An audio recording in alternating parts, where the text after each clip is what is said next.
اللهم صل على سيدنا محمد يا رب صل وسلم دائما ابدا على حبيبي.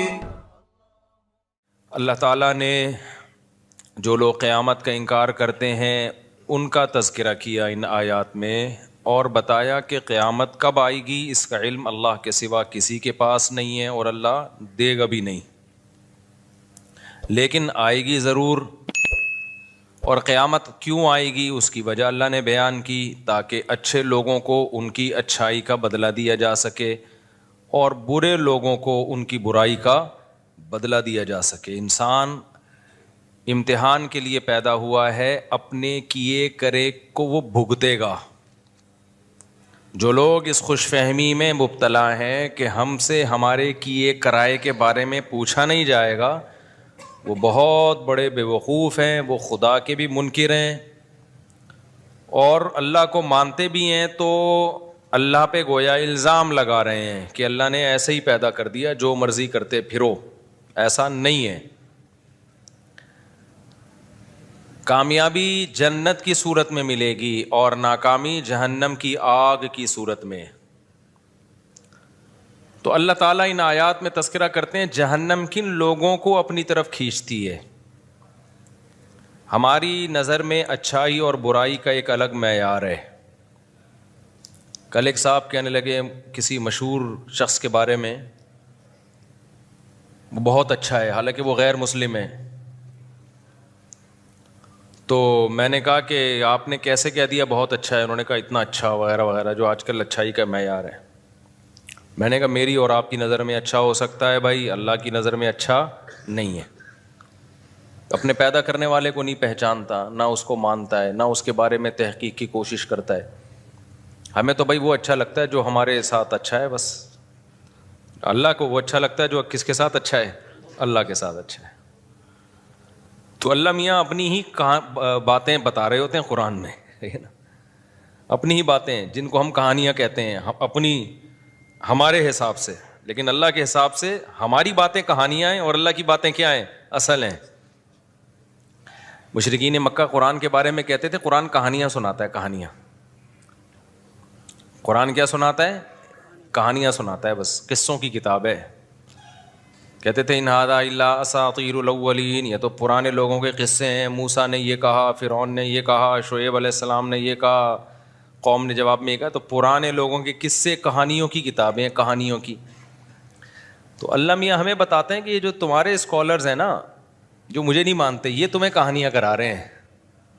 کہانیاں کون کرا رہے ہیں؟ تمہارے اسکالرز ہیں نا، جنہوں نے تم کو اس دنیا کی ترقی میں الجھا دیا ہے کہ یہی سب کچھ ہے. اصل میں کہانیاں یہ تمہیں کرا رہے ہیں. ان سے ورنہ پوچھو جنہوں نے پہلے ترقی کی وہ گئے کہاں؟ اتنی ترقی کی، ایسے ترقی کے میدان میں آگے بڑھتے بڑھتے بڑھتے بڑھتے کیا ہوا بھائی؟ ہارٹ اٹیک ہوا، دھڑام سے مر گئے. کوئی بوڑھا ہو کے مر گیا، کوئی جوانی میں ہی مر گیا، کوئی ایکسیڈنٹ سے مر گیا، کوئی بادشاہ بن کے مر گیا، کوئی وزیر بن کے مر گیا، کوئی سائنٹسٹ بن کے مر گیا، کوئی فلسفی بن کے مر گیا، کوئی بڑا فاتح بن کے، سکندر اعظم جیسا فاتح بن کے بھی مر گیا. تو اللہ کہتے ہیں یہاں کے لیے پیدا ہی نہیں کیا میں نے تمہیں پیدا کدھر کے لیے کیا ہے؟ ادھر کے لیے کیا ہے. تو اس جگہ کو سامنے رکھ کر زندگی گزارو گے تو پھر تو ٹھیک ہے. اس بات کو ہم کیا کہتے ہیں؟ اللہ کہانیاں سنا رہا ہے. اللہ کیا کر رہا ہے؟ کہانیاں سنا رہا ہے. یہ جو ملحد لوگ ہیں، مشرک لوگ ہیں، ملحد لوگ، ایتھیس لوگ، سیکولر لوگ، یہ قرآن پر یہی تو اعتراض کرتے ہیں. قرآن حوروں کی لالچ دے کے معاذ اللہ کہانیاں سنا رہا ہے. حوروں کی لالچ دے رہا ہے، جنت کی نہروں کی لالچ دے رہا ہے. بھائی یہ سب کہانیاں ہیں. اللہ میاں کیا کہتے ہیں؟ یہ تمہیں دنیا کی لالچ دے کے کیا سنا رہے ہیں؟ کہانیاں. اللہ کی باتوں کو کہانی کہہ رہے ہو. ومن اصدق من اللہ قیلا، حالانکہ اللہ سے سچی بات کس کی ہو سکتی ہے؟ اور انسان جب انسان کو گائیڈ کرتا ہے اس میں اپنے مفادات اس کے سامنے ہوتے ہیں، اپنی خواہشات ہوتی ہیں. تو اپنی خواہشات جس کے سامنے ہیں وہ جو تمہیں بتا رہا ہے وہ ٹھیک ہے، اور میں جو سنا رہا ہوں وہ کیا ہیں؟ کہانیاں. اللہ کہتے ہیں میرا تم سے کیا لینا دینا، مجھے کیا فائدہ، مجھے نہ تمہاری عبادت کی ضرورت، تمہاری نافرمانی سے میرا کوئی نقصان نہیں ہے. حدیث میں آتا ہے ساری دنیا کے سارے انسان جمع ہو کے اللہ کے خلاف ہو جائیں تو سمندر کے پانی میں سوئی ڈبو کے آپ نکالتے ہیں نا تو کتنا پانی کم ہو جاتا ہے, اتنا بھی اللہ کی ملکیت اور حکومت کو نقصان نہیں ہوتا. اور سارے اللہ کے فرما بردار بن جائیں تو اتنا فائدہ بھی نہیں ہوتا. اب سوال پیدا ہوتا ہے جب نہ فائدہ ہو رہا ہے نہ نقصان ہو رہا ہے تو پھر اللہ کیوں چاہ رہے لوگ میری فرما برداری کریں؟ اس کا اللہ نے جواب دیا وَإِن تَشْكُرُوا يَرْضَهُ لَكُمْ وَلَا يَرْضَىٰ لِعِبَادِهِ الْكُفْرَ کہ اللہ شکر کو پسند کرتا ہے, وہ چاہتا ہے کہ میرے بندے میری فرما برداری کریں تاکہ میں ان کو نوازوں.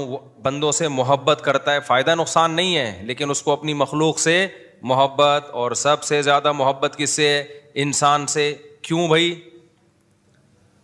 انسان سے بہت زیادہ محبت کیوں ہے؟ اس میں کیا کوئی سرخاب کے پر لگائے اللہ نے الگ سے انسان میں؟ انسان کی تو 2 ٹکے کی اوقات نہیں ہے. اتنے بڑے بڑے فرشتے اللہ نے پیدا کیے, اتنے بڑی بڑی انسان جس زمین پہ رہتا ہے اس کی اس کائنات میں 2 ٹکے کی اوقات نہیں, اتنی چھوٹی سی زمین ہے. ابھی پرسوں کوئی مجھ سے پوچھ رہا تھا ہم چاند پہ جائیں گے تو زمین کو کہاں دیکھیں گے؟ میں نے کہا اوپر دیکھیں گے. وہ صاحب حیران ہو گئے, وہ تھوڑا دیہاتی ٹائپ کے صاحب تھے, وہ کہہ رہے ہیں یار اوپر کیوں دیکھیں گے؟ تو اچھا مجھے اس طرح کے سوالات میں بڑا مزہ آتا ہے جب مجھ سے کوئی پوچھے نا میں بھی بچپن میں بہت پوچھتا تھا اس طرح کے سوالات کہ چاند زمین سے بڑا ہے کہ چھوٹا ہے, سورج کتنا بڑا ہے, یہ مجھے بہت دلچسپی تھی ان چیزوں میں. تو میرے بھائی بھی مجھ سے پوچھتے تھے ہم جب زمین چاند پہ جائیں گے تو زمین کو کہاں دیکھیں گے؟ میں بڑا کنفیوز ہوتا تھا یار واقعی ہم زمین کو دیکھیں گے کہاں؟ تو کسی دیہاتی نے مجھ سے یہ سوال پوچھ لیا, دیہاتی تھے تو وہ شہری لیکن اسٹائل یعنی مزاج دیہات گاؤں والا. تو میں نے کہا بتاؤ جب ہم چاند پہ جائیں گے زمین کو اوپر دیکھیں گے نیچے؟ انہوں نے کہا بھائی نیچے دیکھیں گے, ہم اوپر گئے ہوئے ہوں گے نا. تو میں نے کہا نیچے دیکھیں گے تو نیچے اپنے پاؤں ہوں گے.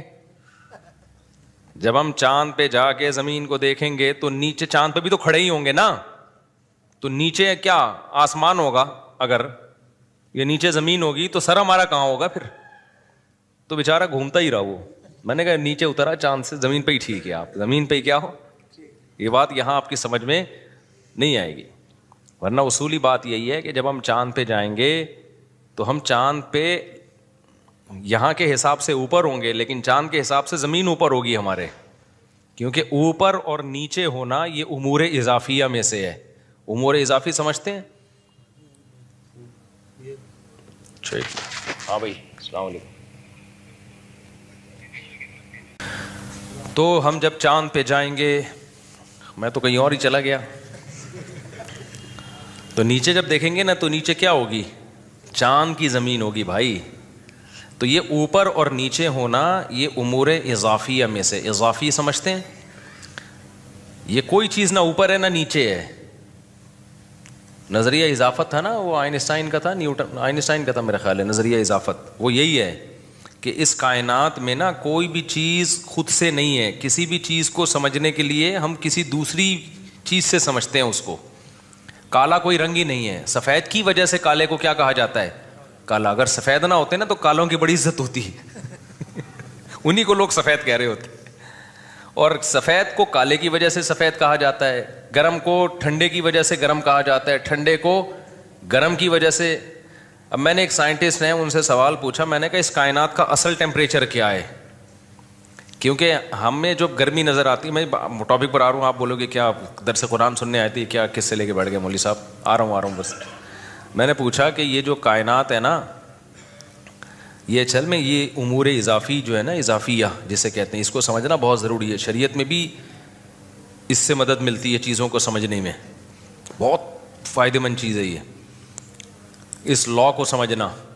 تو میں نے ان سے پوچھا کہ کائنات کا اصل ٹیمپریچر کیا ہے؟ بھائی ہمیں تو ستاروں, سیاروں اور سورج کی وجہ سے ٹیمپریچر ملتا ہے نا. تو اگر سورج کی روشنی نہیں ملتی تو ہم زیرو پہ آتے ہیں, زیرو سے پھر مائنس پہ آتے ہیں. تو اگر بالکل ہی کہیں ہیٹ نہ ہو ذرا سے بھی تو پھر کیا مائنس کہاں تک ہوگا؟ 1 گھنٹہ میں نے کوشش کی, ان کو سوال ہی سمجھ میں نہیں آ رہا تھا کہ یہ پوچھ کیا رہا ہے. تو میں نے کہا چھوڑو ایسے ہی ٹھیک ہے. تو ابھی بھی میرا سوال ہے کہ کوئی تو ٹیمپریچر اصل ہوگا نا, کہ اگر کائنات میں کہیں بھی ہیٹ نہ ہو تو پھر اس کائنات کا اصل اوریجنل ٹیمپریچر ہوتا کیا ہے وہ؟ یعنی ہم آج کی ڈگری کے حساب سے اگر ناپیں تو ہو سکتا ہے میرا سوال ہی بے وقوفوں والا ہو, لیکن واللہ عالم مجھے اس کا جواب ابھی تک کسی نے دیا نہیں. خیر, تو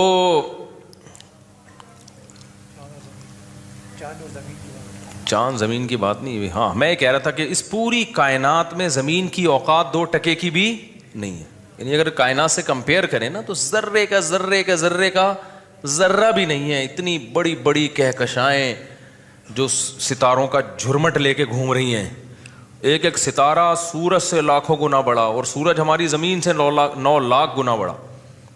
جب 9 لاکھ سوچا کریں نا تو سوچیں ایک زمین, پھر ایک اور زمین, پھر ایک اور زمین, پھر ایک اور زمین, پھر ایک اور زمین, پھر ایک اور زمین. اس کو بھائی تھوڑی نہیں ہے, بہت بہت بڑا ہے سورج. اور بہت بڑا ہونے کے ساتھ کیا ہیٹ, آگ کا انگارہ ہے بھائی, اتنی ہیٹ ہے اس کے اندر. تبھی تو اللہ کہتا ہے وَلِلَّهِ خَزَائِنُ السَّمَاوَاتِ وَالْأَرْضِ, آسمان اور زمین کے خزانے کس کے پاس ہیں؟ اللہ کے پاس.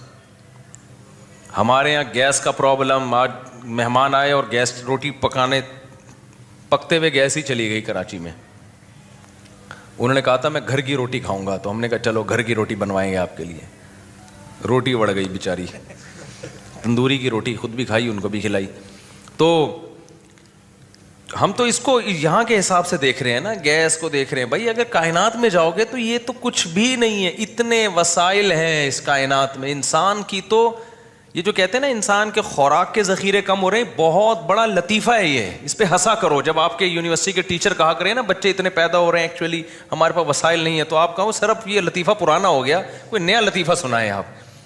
یہ بہت بڑا لطیفہ ہے یہ جو کہتے ہیں نا اتنے بچے, انسانوں کی آبادی بڑھ رہی ہے تو ہمارے پاس وسائل کیا ہو رہے ہیں, کم ہو رہے ہیں, یا اسپیس کم ہو رہی ہے. یہ ممبر پہ بیٹھا ہوں, مذاق نہیں کر رہا میں. جیسے میں نے کہا تھا نا عدالتی خلا کلدہ میں لوگوں نے کہا مفتی صاحب اتنے بڑے بڑے دعوے کر دیتے ہیں. عدالتی خلا پہ میں نے جو دعویٰ کیا وہ اتنے کانفیڈنٹلی جب میں نے کہا نا یہ جو آج کل عدالتی خلا چل رہے ہیں وہی ہے, فضول ہے. یہ تو نہ شیعہ مانتے ہیں, نہ یہ تو آسمانی مذاہب بھی نہیں مانتے اس کو. تمام آسمانی مذاہب میں طلاق کا حق کس کے پاس ہے؟ مرد کے پاس ہے. عیسائیت میں بھی, یہودیت میں بھی. چینج کر دیا ہو تو ایک الگ بات ہے. شیعوں کے نظر میں بھی یہ تو جنرل مشرف سے پہلے کورٹ میں بھی یہی تھا کہ ڈیورس کا حق کس کے پاس ہے؟ مرد کے. یہ تو اب انجینئر علی مرزا نے آ کے یہ چینج کیا ہے اس کو. اس سے پہلے تو ساری دنیا سب اس پہ متفق تھی. تو یہ ایسے ہی تھوڑی میں نے کہہ دیا اتنے کانفیڈنٹلی. تو اسی طرح میں نے کہا جو 3 طلاق 3 ہوتی ہیں اتنے کانفیڈنٹلی کہہ دیا نا میں نے, تو ایویں لوگ سمجھتے ہیں ابھی پھینک دی مفتی صاحب نے. اور ایک اور میں نے جو دعویٰ کیا یہ عاملوں کے بارے میں ایویں ہی ہوتے ہیں, تو ایسے ہی تھوڑی پھینک دی ہے کانفیڈنٹلی. آدمی ممبر پہ اتنا بڑا دعویٰ تھوڑی کرتا ہے, سمجھتے ہو. تو اسی طرح ایک اور ہے جو میں بڑے دعوے کے ساتھ کہتا ہوں, وہ بھول گیا. اور اسی طرح ایک یہ بھی کہ یہ جو کہتے ہیں نا آبادی بڑھنے سے وسائل گھٹ رہے ہیں, زمین میں جگہ کم پڑ رہی ہے, بڑے مسائل ہو جائیں گے, تو یہ بہت بہترین کیا ہے, ہنسنے کے لیے بہت اچھا لطیفہ ہے. جب آپ کے یونیورسٹی میں ٹیچر یہ کہا کریں نا دیکھیں ہمیں کنٹرول کرنا ہے اور وسائل ہمارے پاس کم ہے, تو آپ نے سر یہ لطیفہ پرانا ہو گیا, ٹھیک ہے کوئی نیا لطیفہ لے کر آئے. کوئی ان کے پاس نہ کیلکولیشن ہے اس کی, کچھ بھی نہیں ہے. اتنے وسائل ہیں نا اس وقت کائنات میں کہ آبادی 10 گنا بھی بڑھ جائے تو کوئی فرق پڑنے والا نہیں ہے. اتنے وسائل ہیں. چھوٹی سی مثال دے دیتا ہوں آپ کو. میں نے ادھر بھنڈی لگائی ہوئی ہے, تھوڑی سی بھنڈی یہاں پہ اتنی سی جگہ پہ. وہ بھنڈی نکلنا شروع ہوئی ہے نا, توڑو تھوڑے دن میں پھر. تو میں نے کہا یار یہ میں تو تجربہ ہے, آپ کے پاس چھوٹی سی زمین ہو, آپ پورے خاندان کی سبزی اس سے پوری کر سکتے ہو. تجربہ کر کے دیکھ لیں آپ. چھوٹی سی زمین آپ لے لو نا, تمیز سے آپ اس میں گارڈننگ کرو, آپ کو وہیں کی آپ کے گھر کے لیے آلو پیاز ٹماٹر ادھر ہی کا پورا ہو جائے گا. تو زمین تو بہت ابھی زراعت کے قابل خالی پڑی ہوئی ہے. اتنی زمین ہے کہ آپ کی سوچ نہ گوشت کھانے کے لیے کم ہے. ابھی تو سمندر پہ انسان نے صحیح طرح توجہ نہیں دی ہے. خالی ایک سمندر میں اتنی مخلوق ہے نا جو تمہاری خوراک کی ساری ضرورتیں پوری کر لیتی ہے, جبکہ انسان کی باڈی کی نیڈ اتنی ساری چیزیں ہے ہی نہیں. صحراؤں میں جا کے دیکھو خالی روٹی پہ ہی 100 سال نکال دیتے ہیں وہ لوگ. تو فضول قسم کا, بس جو غیروں نے دعویٰ کر دیا دم ہلائی ان کے سامنے. تو یہ بڑی پانی اتنا کہ سب ڈوب کے مر جائیں اس میں. یہ کہتے ہیں نا پانی کے ذخائر کم ہو رہے ہیں, یہ لطیفے ہیں, ان پہ ہنسا کرو, ٹھیک ہے نا, بہت اچھے اچھے لطیفے ہیں. تو لوگ جو غربت سے مرتے ہیں نا یا بھوک سے مرتے ہیں, وہ ڈسٹریبیوشن میں ناانصافی ہو رہی ہوتی ہے.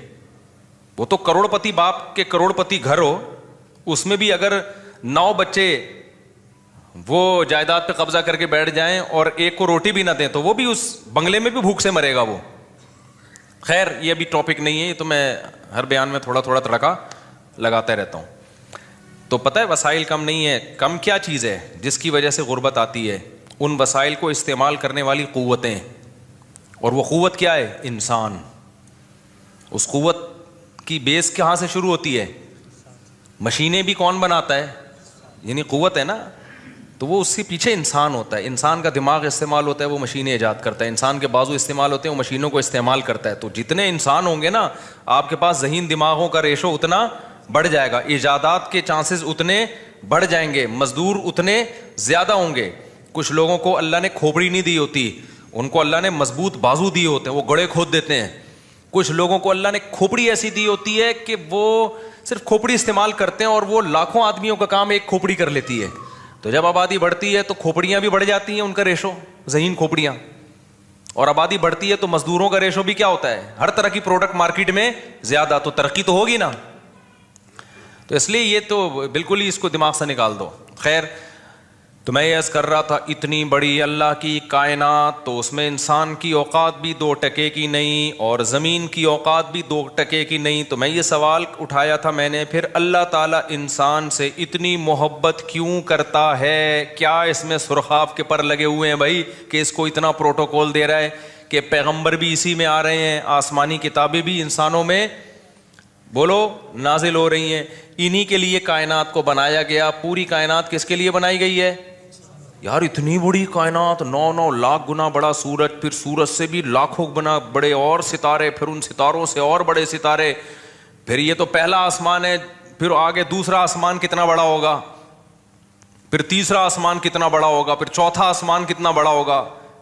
جس آسمانوں میں پورے 3 4 آسمان سموئے ہوئے ہیں, کتنے بڑے بڑے, یہ تو ہماری تصور سے بھی کیا ہے. تبھی ملحد لوگ یہ اعتراض اٹھاتے ہیں کہ اگر ہم اسلام کو برحق مان لیں تو اس کا مطلب وہ انسان جس کی اوقات کیڑے مکوڑوں سے بھی کم ہے, وہ زمین جس کی اوقات اس کائنات میں ذرے کے برابر بھی نہیں ہے. تو سوال پیدا ہوتا ہے, اس کائنات کا بنانے والا اتنی پدی سی مخلوق کو اتنی ویلیو کیوں دے رہا ہے؟ سمجھ میں آ رہا ہے سوال کہ نہیں آ رہا؟ بھائی اتنی پدی سی مخلوق اور اتنی سی پدی سی زمین پہ, ایک یوں سمجھیں اس کو, میں اس اشکال کو ایک مثال سے آپ کے دماغ میں اتارتا ہوں. آپ آئے میرے پاس, مفتی صاحب آپ سے ملنے کے لیے آئے. مفتی صاحب آپ سب سے زیادہ ویلیو اپنے خاندان میں یا اپنے پریوار کہتے ہیں نا ہندی میں, اپنے پریوار میں آپ سب سے زیادہ ویلیو کس کو دیتے ہیں؟ اب میرے پاس گاڑی بھی ہے, میرے پاس موٹر سائیکل بھی ہے, میرے پاس گھر بھی ہے, میرے پاس کپڑے بھی ہیں, پگڑی بھی ہے, اور جو جو چیزیں ضرورت کی ہوتی ہیں لوازمات سب کچھ ہے. تو میں کہتا ہوں میں جو ویلیو دیتا ہوں اتنا سا ایک پتھر اٹھاؤں, اتنا سا ذرہ, وہ میری نظر میں اس کی ویلیو کیا ہے سب سے زیادہ. تو آپ بولو گے یار اتنی بڑی بڑی چیزیں آپ کے پاس ہیں اور یہ ایک میز کے اوپر آپ کے نا گرد کا ایک ذرہ ہے, وہ بھی ویسے ہی پڑا ہوا تھا, اور پھر اس پر ایک چھوٹا سا کیڑا گھوم رہا ہے. اس پہ چھوٹا سا کیا گھوم رہا ہے؟ ایک جرثومہ جو خوردبین سے نظر آ رہا ہے. کیوں؟ میری نظر میں یہ سب سے زیادہ. اور میں اسی کی خاطر میں نے یہ سارا, یہ پورا جو میرا خاندان اور یہ مرغیاں اور یہ بکرے اور یہ سب چیزیں پالی ہوئی ہیں اور یہ میرا گھر اور یہ سب میں نے اس چھوٹے سے جراثیم کے لیے بنایا میں نے. تو آپ بولیں گے یار کوئی اور لطیفہ سنا دیتے ہیں مفتی صاحب, نیند شاید پوری نہیں ہوئی ہے یا کوئی اور مسئلہ ہو گیا آپ کے ساتھ, کیا باتیں کر رہے ہو؟ جب بھی کسی چیز کو ویلیو دی جاتی ہے سب سے پہلے کوئی سائز تو ہونا اس کا, کیا خیال ہے؟ تو ملحد لوگ جو اعتراض کرتے ہیں نا وہ یہی اعتراض ہے کہ یہ کیا, کیونکہ اگر ہم اسلام کو صحیح مانتے ہیں نا تو اسلام اس کائنات میں سب سے زیادہ عزت کس کو دیتا ہے؟ بولو انسان کو. سب سے زیادہ ویلیو کس کو دے رہا ہے؟ اور جتنے پلینٹ ہیں نا زمین یعنی اس کائنات میں، ان میں سب سے زیادہ ویلیو کس سیارے کو دے رہا ہے؟ بولو زمین کو. کیوں دے رہا ہے؟ قرآن کی بہت ساری آیتیں ہیں. پہلی آیت وَسَخَّرَ لَكُم مَّا فِي السَّمَاوَاتِ وَمَا فِي الْأَرْضِ، اللہ کہتے ہیں جو بنایا اس تمہارے لیے بنایا میں نے. وہی بات ہو گئی نا، میری میز پہ ایک چھوٹا سا پتھر پڑا ہوا تھا معمولی سا، اس کے اوپر ایک چھوٹا سا 2-3 جرثومے گھوم رہے تھے، یا خوردبین سے دیکھا تو 1 کروڑ تھے. میں کہوں یہ سارا کس کے لیے بنا، یہ سب کچھ کس کے لیے ہے؟ اس کے لیے. تو اشکال ہوگا کہ نہیں ہوگا؟ ابے بھائی اس میں کیا ہے یار، تو پھونک مارو اڑ جائیں گے. تو اللہ یہی کہہ رہا ہے کہ اس پوری کائنات میں یہ زمین کیا ہے؟ ایک مٹی کے 1000ویں حصے کے برابر بھی نہیں ہے زمین، اتنی چھوٹی ہے. قرآن پروٹوکول دے رہا ہے سخر لکم کہ اس زمین پر جو چند جراثیم ہم جیسے گھوم رہے ہیں، ایک پھونک فرشتہ لگا دے تو ہم سب کی پھونک نکل جائے. جیسے اقرار الحسن نے پھونک نکال دی. تو اللہ کیا کہہ رہا ہے؟ وَسَخَّرَ لَكُم مَّا فِي السَّمَاوَاتِ. پروٹوکول دیکھو، جو کچھ آسمانوں اور زمین میں، اللہ کہتے ہیں جمیعاً، تمام کا تمام. تاکیدیں لگا دی اللہ تعالیٰ نے. یعنی ہو سکتا ہے ہم یہ ایک وہم ہو سکتا تھا کہ شاید اللہ نے تھوڑا مبالغہ زیادہ کر دیا ہے. اللہ نے کہا کہ جو کچھ آسمانوں میں، جو کچھ زمین میں تمہارے لیے، تو جو کچھ سے مراد ہوگا 2-4 چیزیں. اللہ نے کہا جمیعاً، سب کا سب کس کے لیے؟ تمہارے لیے بنا دیا میں نے. ارے بھائی، اور عزت جو قرآن کہتا ہے، نام کیا رکھا گیا؟ اشرف المخلوقات، تمام مخلوق میں سب سے زیادہ عزت دار. اور قرآن کیا پروٹوکول دیتا ہے جو جس سے ہمیں پتہ چلتا ہے انسان کو بڑی عزت دی ہے؟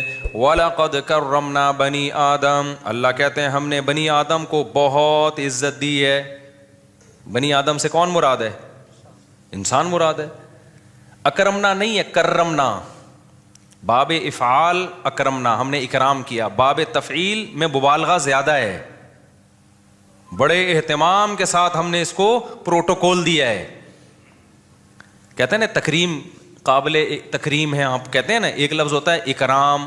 بھائی اکرام کسی کا بھی ہو سکتا ہے، بھائی ان کا ذرا اکرام کریں. آپ نے چائے پاپے بلاد کے پلا دی ان کو، ایسے ہی نہیں خالی. تکریم کا مطلب زیادہ آپ نے ان کو ویلیو دے رہے ہو. تو اللہ نے اکرمنا کا لفظ استعمال نہیں کیا سورہ بنی اسرائیل میں. وَلَقَدْ كَرَّمْنَا بَنِي آدم، ہم نے بنی آدم کو بہت زیادہ عزت دی ہے. اس آیت سے پتہ چلتا ہے کہ اس کائنات میں انسان کو بہت زیادہ ویلیو بولو دی جا رہی ہے. اور ہمیں کہاں سے پتہ چلتا ہے؟ آدم علیہ السلام کا واقعہ جس طرح اللہ نے بتایا. کوئی مخلوق پیدا کرتے ہوئے ایسا نہیں ہوا ہے کہ اللہ نے فرشتوں کا اجلاس بلایا ہو.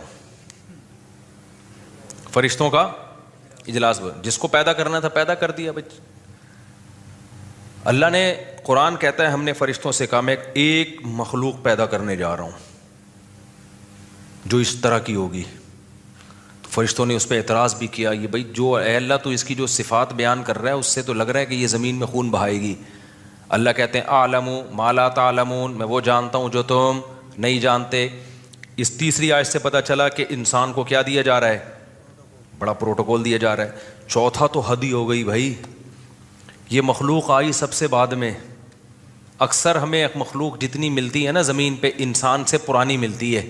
نیا کوئی بھی ایجاد، میرے کم از کم ہم نے تو نہیں اپنی زندگی میں دیکھا ہے کہ نیا جانور ایجاد ہوا ہے. صحیح ہے نا؟ ہوگا پرانی نسل کہیں سے دریافت ہو گئی ہوگی. سب سے لاسٹ میں کون آ رہا ہے؟ انسان آ رہا ہے. ڈارون نے تو پورا ہی وہ کام کر دیا. اس نے کہا یہ آخری وہ ہے، ارتقاء کا آخری مرحلہ ہے.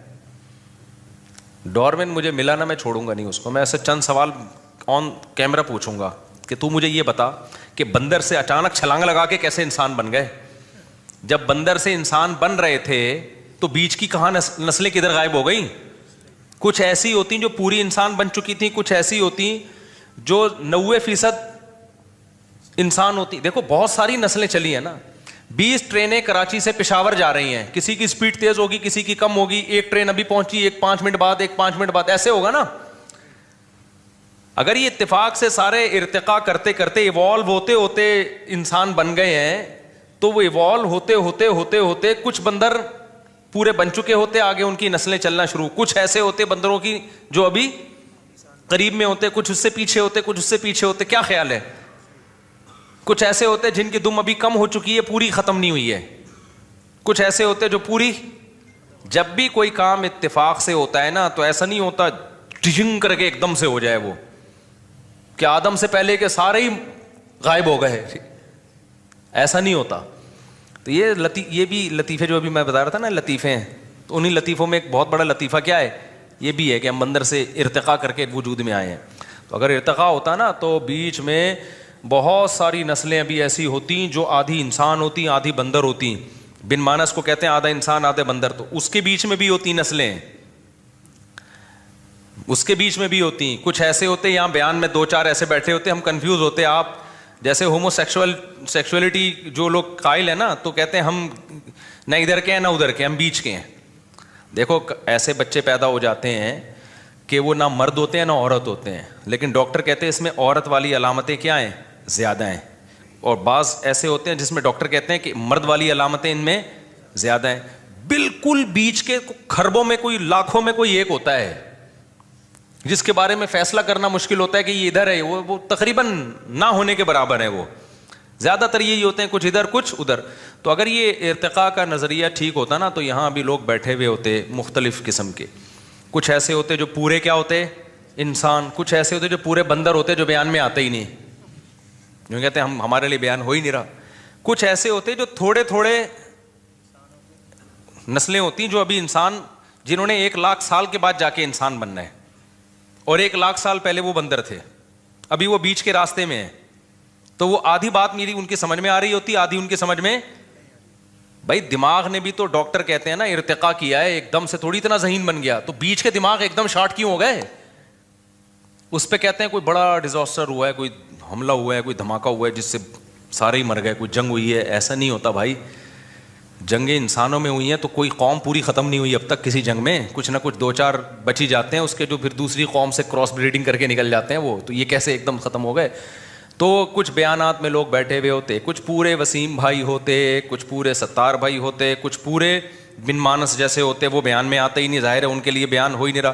کچھ ایسے ہوتے جو میرا بیان آدھا سمجھ رہے ہوتے, آدھا نہیں, آدھا سمجھ اس لیے رہے ہوتے کہ آدھے انسان بن چکے ہیں, وہ آدھا دماغ ان کا ذہین بن چکا ہے. آدھا بیان اس لیے نہیں سمجھ رہے ہوتے کہ آدھے وہ ابھی بندر ہی ہیں. کچھ ایسے ہوتے 75% انسان ہوتے اور 25% وہ کیا ہوتے, بندر ہوتے. یہ ہونا چاہیے تھا, یہ نہیں ہے. اس کا مطلب یہ شروع سے ہی پھینکی گئی ہے بہت لمبی, تو یہ نہیں ہوا ایوالو. اور بات یہ ہے کہ پہلی دفعہ کیسے بن گیا, یہ سیل وجود میں کیسے آ گیا, وہ تو خیر یہ اس پہ میں کئی دفعہ بیان کر چکا ہوں. تو اللہ تعالیٰ نے آدم کو پیدا کر کے جو پروٹوکول دیا ہے نا, اتنا پروٹوکول کسی مخلوق کو نہیں. ایک تو سب سے لاسٹ میں لایا جا رہا ہے, مہمان خصوصی اکثر آخر میں آتے ہیں, اور بعض لوگ لیٹ ہی اس لیے ہوتے ہیں اپنی ویلیو جتانے کے لیے. پروگرام میں ان کو 8 بجے بلایا تھا, 10:45 بجے پہنچ رہے ہوتے ہیں, یہ بتانے کے لیے کہ ہم بہت مصروف آدمی ہیں. تو یہ بے وقوفی کی بات ہے. تو لاسٹ میں آ رہے ہوتے ہیں, اسٹیج پہ لایا جاتا ہے. تو انسان کو اللہ تعالیٰ نے ساری مخلوق پیدا کر دی, سورج چاند ستاروں کا نظام, پورا ایک منظم نظام سسٹم وجود میں آ گیا. سسٹم نہیں, سسٹم. تو یہ جو سسٹم ہے نا ہمارے ملک میں جو چل رہا ہے, اگر نظام کائنات میں بھی سسٹم چل رہا ہوتا تو چلتا یہ سسٹم کب سے برباد ہو چکا ہوتا. تو اللہ تعالیٰ نے سب سے آخر میں کس کو پیدا کیا, آدم کو. یہ بھی عزت دی ہے. پھر کتنا پروٹوکول دیا, فَإِذَا سَوَّيْتُهُ وَنَفَخْتُ فِيهِ مِن رُوحِي فَقَعُوا لَهُ سَاجِدِينَ. یہ سب ہمیں عزت دی جا رہی ہے. یہ میں پتہ ہے کیوں یہ سوال کو اتنا آپ کے دماغوں میں ڈال رہا ہوں اور پھر اس کے جواب کو اتنا فوکس کر رہا ہوں, تاکہ ہمیں اپنی ویلیو سمجھ میں آئے. اتنی عظیم مخلوق فحش فلمیں دیکھنے کے لیے پیدا نہیں کی جاتی. اتنی عظیم مخلوق شراب اور کباب کے لیے پیدا نہیں کی جاتی. اتنی عظیم مخلوق عیاشی کے لیے پیدا کرنا مقصد نہیں تھا. اتنی عظیم مخلوق کھانے پینے اور غل غپاڑوں کے لیے نہیں ہے. اس لیے میں اس سوال کو نا آپ کے دماغوں میں اچھی طرح سے بٹھا رہا ہوں. تو اللہ تعالیٰ نے آدم علیہ السلام کو جب پیدا کیا فَإِذَا سَوَّيْتُهُ وَنَفَخْتُ فِيهِ مِن رُوحِي فَقَعُوا لَهُ سَاجِدِينَ. اللہ نے کہا فرشتوں کو، کیونکہ سب سے افضل مخلوق فرشتے تھے، تو اللہ نے سب سے افضل مخلوق کو حکم دیا کہ تم نے آدم کو سجدہ کرنا ہے. تو یہ سجدہ کر کے بتا دیا کہ آج کے بعد سب سے افضل کون ہے؟ آدم اور اس کی اولاد، فرشتے ہو. تبھی تو شیطان جو ہے نا اکڑ گیا تھا کہ یہ کیا بھائی. شیطان نے وہی اعتراض کیا جو ملحدین اعتراض کر رہے ہیں کہ اتنی چھوٹی سی زمین پہ اتنی چھوٹی سی مخلوق کو اتنا پروٹوکول، جن کے پاس تو پاور زیادہ ہوتی ہے. سمجھ رہے ہو؟ جنات جو سلیمان علیہ السلام کے دور میں پتہ نہیں کیا کیا اتنے بڑے بڑے کام کر رہے ہوتے تھے. تو اس کو یہی تو غصہ آیا کہ بھائی یہ میرے سامنے خلقتہ من صلصال من حمأ مسنون. اے اللہ تو نے، اچھا سائز میں بھی انسان بہت چھوٹا، اور جس چیز سے پیدا کیا جا رہا ہے نا وہ بھی کوئی مشک و عنبر کے ٹیلے نہیں ہیں یا کوئی ہیرے جواہرات نہیں ہے جس سے انسان کو بنایا جا رہا ہے. سڑا ہوا گارا، یہ قرآن کے الفاظ ہیں. ایسا گارا تھا جس میں سڑان پیدا ہوئی ہے. جو آدم علیہ السلام کے بننے کا جو پروسیس تھا نا، جو جس مٹی سے آدم کو بنایا جا رہا تھا، اس میں بھی بدبو پیدا ہوئی ہے. جیسے بچہ جب ماں کے پیٹ میں ہوتا ہے نا، جب ادھورا ہوتا ہے تو کیا خوشبودار ہوتا ہے وہ؟ جب حمل ضائع ہو جائے نا بچے میں بہت شدید بدبو ہوتی ہے. جب وہ گوشت کا لوتھڑا اگر پریگنینسی شروع کے دنوں میں ضائع ہو جائے نا، شدید بدبودار چیز ہوتی ہے وہ. تو شیطان نے کیا اعتراض کیا تھا؟ من صلصال من حمأ مسنون. بھئی یہ اسمیل والی مٹی جس کو سڑایا گیا ہے، اس سے کیا بنایا جا رہا ہے؟ یعنی جس مادے سے بنایا جا رہا ہے وہ بھی کوئی مشک و عنبر نہیں ہے. اور انسان کی بھی پیدائش دیکھ لو جو ماں کے پیٹ میں ہوتی ہے، منی کے قطرے سے جسم سے نکل جائے تو غسل فرض ہو جاتا ہے، اس کے بغیر نماز نہیں ہوتی. ایسا ناپاک. اور پھر خون سے بنایا جاتا ہے. یہ دونوں چیزیں کیا ہیں؟ گندی اور ناپاک ہیں. تو جو ملحد لوگ اعتراض کرتے ہیں نا، اس سے بڑا اعتراض تو شیطان نے کیا تھا کہ جس چیز سے بنایا جا رہا ہے، یہ اس چیز سے بنایا جا رہا ہے اور میں کیا کروں؟ اس کو سجدہ کروں.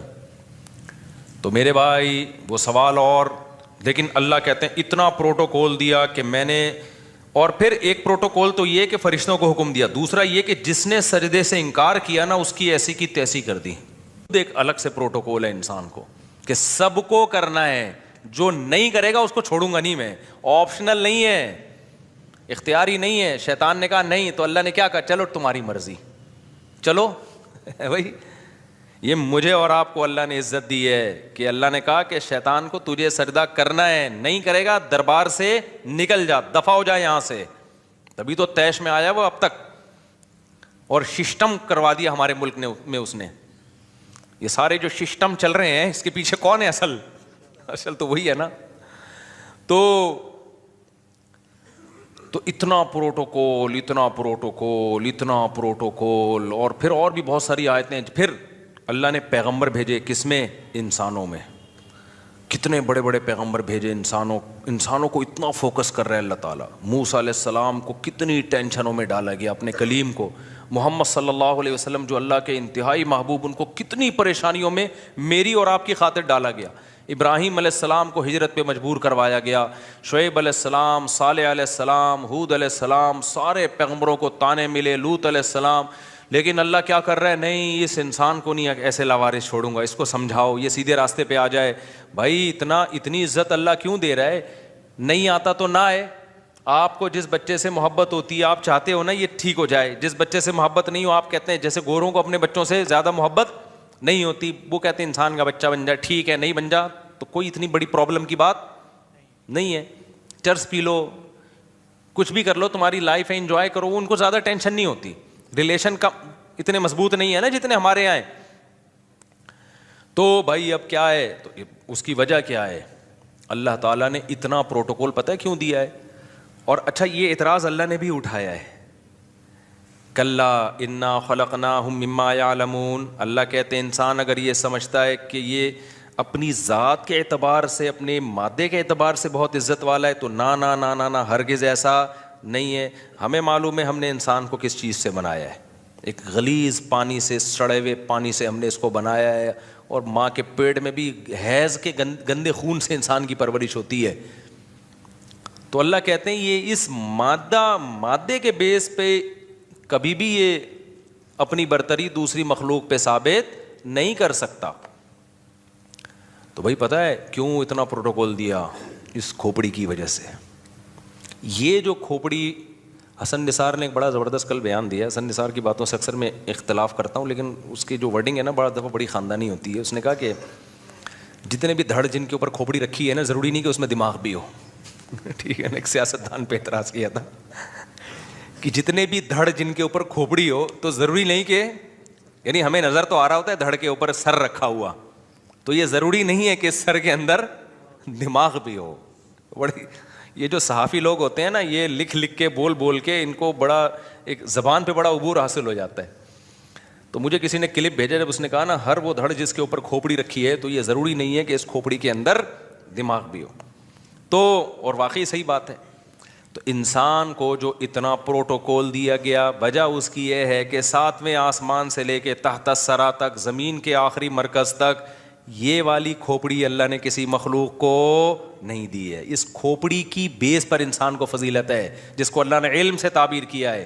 علم جاننے کو کہتے ہیں, جاننے کی صلاحیت انسان میں ہے, دوسری مخلوقات میں اس درجے کی صلاحیت نہیں ہے جس درجے کی انسان کو اللہ نے صلاحیت دی ہے. سمجھ میں آ رہی ہے بات کہ نہیں آ رہی ہے؟ دیکھو کچھ نہ